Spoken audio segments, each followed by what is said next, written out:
जानकर आपके होश उड़ जाएंगे कि इन शरणार्थियों में पाकिस्तान के शरणार्थी भी शामिल हैं। यानी ग्रीस की इस भयंकर तबाही में पाकिस्तान का भी हाथ है।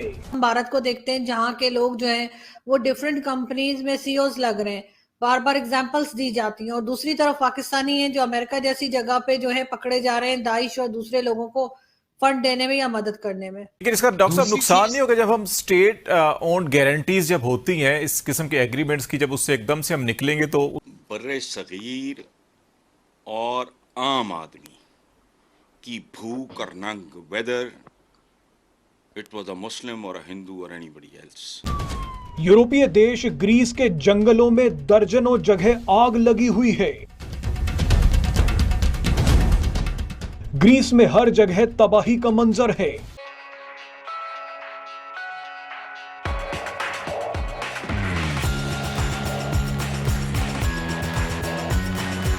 हाल ही में ग्रीस के दौरे पर गए प्रधानमंत्री नरेंद्र मोदी ने भी ग्रीस की इस तबाही पर दुख व्यक्त किया था। आग की वजह से इस खूबसूरत देश में हजारों जानवर, पेड़, पक्षी, घर जलकर राख हो गए हैं।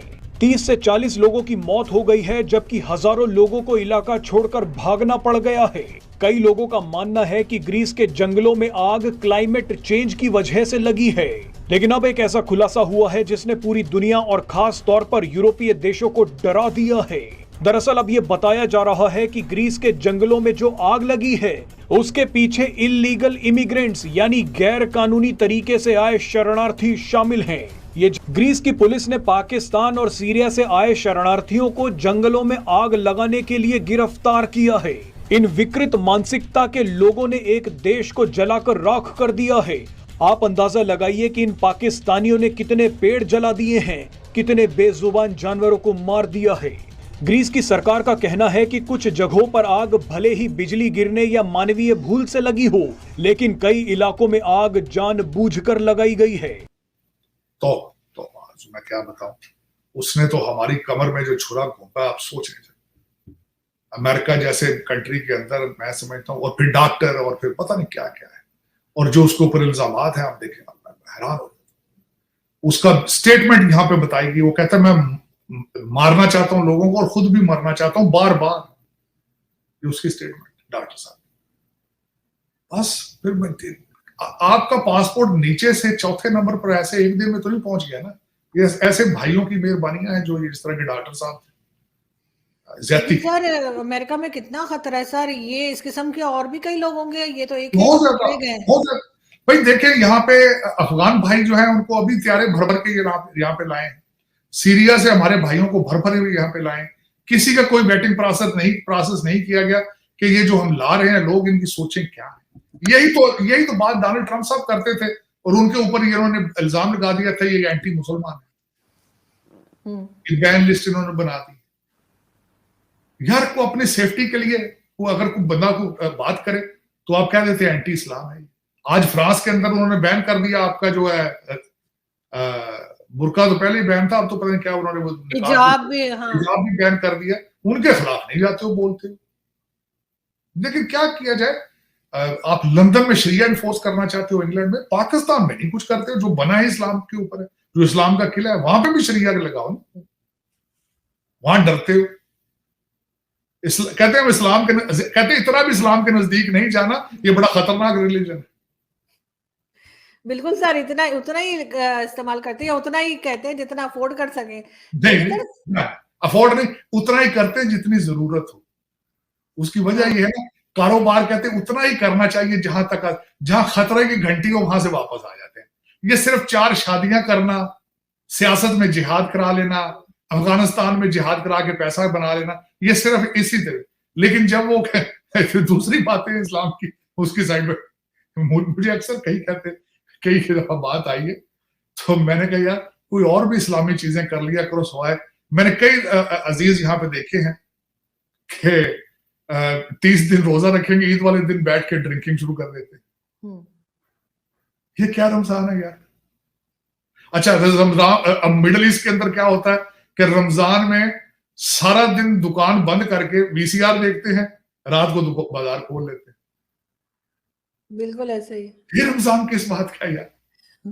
लेकिन ये बस आप लोग शादियां कहते हैं 4 करनी, और जिस दौर में शादियां 4 थी, लोग मर जाते थे, सोसाइटी जब जाते थे जंगों में मर जाते थे, तो सोसाइटी को बचाया गया कि खवातीन जो है वो बेचारी ज़लील व ख्वार ना हो। आज के दौर में लेकिन मेरे मिडिल ईस्ट के भाई जो है उनके तो अभी भी 50-50 60-60 बच्चे एवरेज है मिडिल ईस्ट में। बिल्कुल ऐसे, और सर इसी वजह से एजुकेशन में भी पीछे रह गए, और कहीं से हम नहीं देखते कि किसी गल्फ कंट्री या इस्लामिक कंट्री में भी चंद्रयान 3 या इस किस्म का कोई प्रोजेक्ट जो है वो लॉन्च किया गया हो। पाकिस्तान में सबके सब फौजी बैठे हुए उस इदारे में जहां पे साइंटिस्ट होने चाहिए थे। आपने खबर नहीं पड़ी है, मुझे अगले दिन हंसी आई बहुत ज्यादा, खुदा की कसम। उन्होंने कहा पाकिस्तान में स्पार्को के जो चीफ है, ये जितने साइंसदान है, उनकी बीएससी डिग्री है सबकी, बैचलर मास्टर डिग्री भी नहीं है उनके पास। ये खबर थी। पर बैचलर भी नहीं होगी, बहुत से फौजी तो वैसे ही आ जाते हैं ना सर, हमारे यहाँ तो बीएससी होते हैं। अच्छा, एफए पास लेते हैं, लेकिन वहां से बैचलर्स कराते हैं उनको, ऐसी बात नहीं है। लेकिन बैचलर अच्छा, कई तो बूढ़े हजरात हैं, उनकी तो बैचलर डिग्री भी 1960 की होगी, जब कंप्यूटर भी नहीं था। तो उनको क्या पता स्पार्को को कहां चलाना है, स्पार्को किस मर्ज की दुआ है, उन्हें क्या पता। तनख्वाह मिल रही है, घर बैठे रहते हैं, सिगार पी ली, गाँव खेल ली, बस यही। और ये लाज़िम व मलज़ूम है, चैलेंज है। जब मुसलमानों की हुकूमत रही, 8.5 के सवा रही, अपने मुहावरे देखो, भूख नांग के हवाले से शर्मनाक है। अच्छा, अल्लामा इकबाल ने से बिस्मिल्लाह करते हैं ना जी, पाकिस्तान बनने से बहुत पहले फरमाया था, जो तकरीबन बैन कर दिया गया है, जिस खेत के दहकां को मयस्सर ना हो रोजी, जिस खेत के दहकां को मयस्सर ना हो रोजी, उस खेत के हर खोशा गंदम को जला दो। इनको 75 साल ठुडे खा के समझ आई, पाकिस्तान बनने के बाद हालात बद से बदतर हुए। अब चलो उसके बाद प्रमोट होते हैं थोड़ा। कतील शिफाई ने लिखा, दुनिया में कतील उससा मुनाफिक नहीं देखा, जो जुल्म तो सहता है बगावत नहीं करता। शुक्र है गैरत आई है। इससे आगे चलो, मुनीर न्याजी जैसा शायर पैदा नहीं किया हमने। मुनीर न्याजी लिखता है, वो बद्दुआ थी जिसकी कबूलियत का शायद वक्त आ गया। मुनीर न्याजी लिखते हैं, इस शहरे संग दिल को जला देना चाहिए, सिर्फ बिजली के बिलों को नहीं, इस शहरे संग दिल को जला देना चाहिए, फिर इसकी राख को भी उड़ा देना चाहिए। मिलती नहीं अमान हमें जिस जमीन पर, एक हश्र उस जमीन पे उठा देना चाहिए।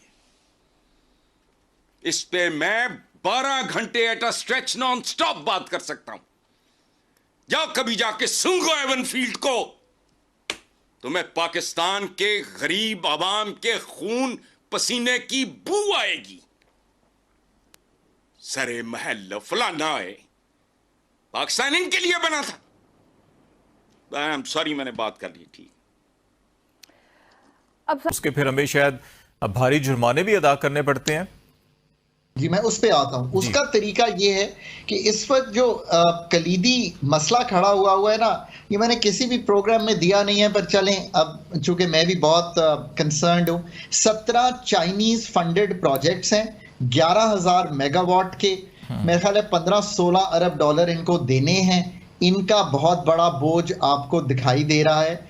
इनसे स्टेट लेवल पे और एस्टैब्लिशमेंट जो कि हमेशा सिविल एंड मिलिट्री हमेशा मौजूद होती है, इसको इस्तेमाल करते हुए इनसे कहिए, चाइना से हाईएस्ट लेवल पे बात कीजिए। जो स्टेट डेट इनको दिया हुआ है उसको स्टेट के उस पे ले जाइए, लॉन्गर टेनोर कर दीजिए। आपकी पर यूनिट कॉस्ट का जो ये जो 2000 अरब वाला मसला है कुछ हल होने की तरफ चला जाएगा। ये है आपका शॉर्ट टर्म भी मैंने बात कर ली, लॉन्ग टर्म भी। अपने टैरिफ को ठीक कीजिए, टैरिफ में से निकलिए। ये जो टैरिफ हमने इस वक्त बनाया हुआ है इसको हमें रीडू करना पड़ेगा। टैरिफ स्ट्रक्चर पे गौर कीजिए, ये भी एक बहुत ही कलीदी काम है। सब्सिडीज को फोकस कीजिए।